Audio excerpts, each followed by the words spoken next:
باللہ من الشیطان الرجیم بسم اللہ الرحمن الرحیم الحمد للہ رب العالمین والعاقبۃ لأہل التقوی والیقین السلام علیکم ورحمۃ اللہ وبرکاتہ۔ حضرت زہرا سلام اللہ علیہا کا مقام قرآن کی نظر میں اس عنوان کے ذیل میں مختصر گفتگو کرنے کے لیے حاضر ہوا ہوں۔ ویسے کسی بھی انسان کی فضیلت اور اس کی شرافت اور اس کی منزلت بیان کرنے کے لیے مختلف طریقے ہوتے ہیں، لیکن ان طریقوں میں سے سب سے معتبر ترین اور سب سے محکم ترین اور سب سے اعلیٰ جو طریقہ ہے وہ قرآن اور اللہ کا کلام ہے، کیونکہ اللہ کے کلام میں، قرآن میں، خدا کی اس لاریب کتاب میں جو ہدایت کے لیے پروردگار عالم کی جانب سے یہ قرآن نازل ہوا ہے، اگر اس قرآن میں کسی انسان اور کسی ذات کی فضیلت اور مقام بیان کیا ہے تو اس کا مقام بہت ہی بالا و برتر ہوگا۔ سب سے پہلی آیت سورہ احزاب آیت نمبر 33، انما یرید اللہ لیذہب عنکم الرجس اہل البیت ویطہرکم تطہیرا۔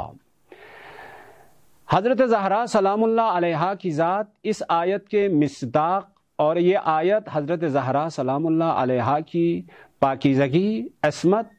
اور اس کی طہارت کو بیان کرتی ہے۔ حضرت زہرا اس آیت کے مصداق بننے کے بارے میں تمام امت مسلمہ کا اتفاق ہے۔ ہاں، امہات المؤمنین زوجات رسول بھی اس میں شامل ہیں یا نہیں یہ اختلافی ہے، لیکن حضرت زہرا سلام اللہ علیہا کی ذات اس آیت کے مصداق ہے، اس میں تمام امت اسلامی کا اتفاق ہے۔ آپ کی خدمت میں ہم حدیث اور تفسیر کی معتبر ترین کتابوں سے چند ایک حوالہ پیش کرنے کی کوشش کریں گے۔ عالم اسلام میں معتبر ترین کتاب صحیح مسلم میں کتاب الفضائل باب مناقب اہل البیت میں حضرت ام المؤمنین حضرت عائشہ روایت نقل کرتی ہے،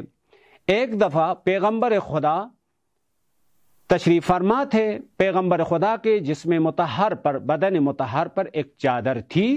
اتنے میں اصل عبارت آپ کی خدمت میں نقل کروں، فجاء الحسن بن علی فادخلہ، امام حسن تشریف لائے تو پیغمبر نے اس چادر کے اندر داخل کر دیا، ثم جاء الحسین فدخل معہ، پھر امام حسین تشریف لائے تو امام حسین بھی امام حسن کے ساتھ داخل ہو گئے،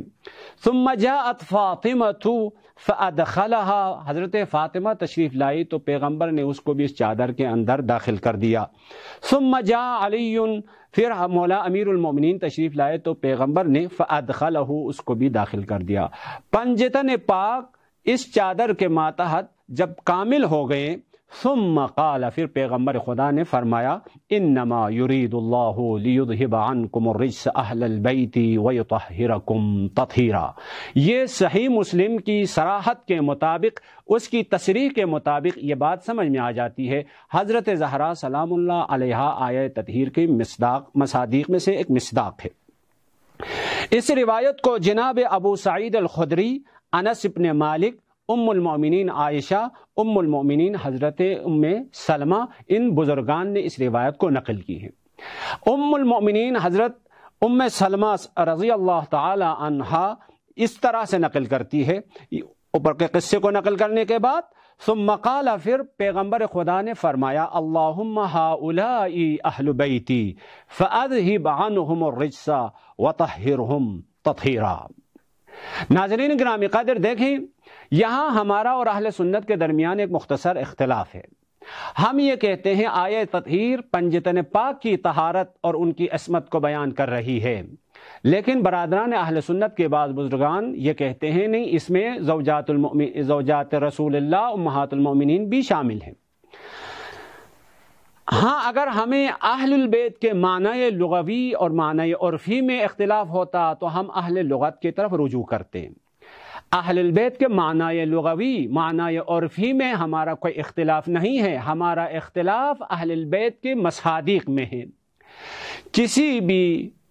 معنی کے مصداق کو معین کرنے کے لیے پیغمبر خدا کا فعل اور پیغمبر خدا کا قول ہمارے لیے معتبر ہے، کیونکہ پیغمبر کی ذمہ داریوں میں سے ایک بڑی ذمہ داری قرآن کی تفسیر اور قرآن کی تبیین کرنا ہے۔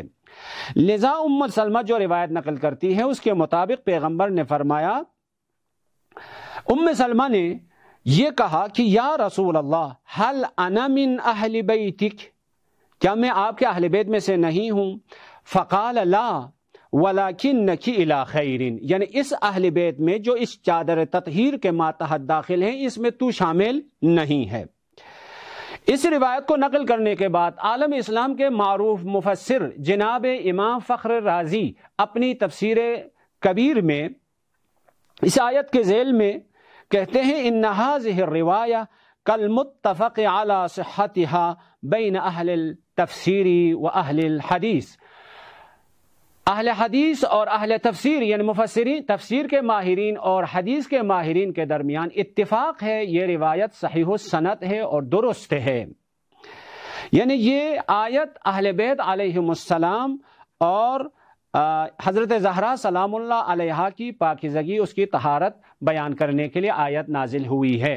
خدا کی بارگاہ میں ہم دعا کرتے ہیں، خداوندہ ہمیں اہل بیت علیہم السلام کی پیروی کرنے کی توفیق عنایت فرما۔ والسلام علیکم ورحمۃ اللہ وبرکاتہ۔ اللهم صل على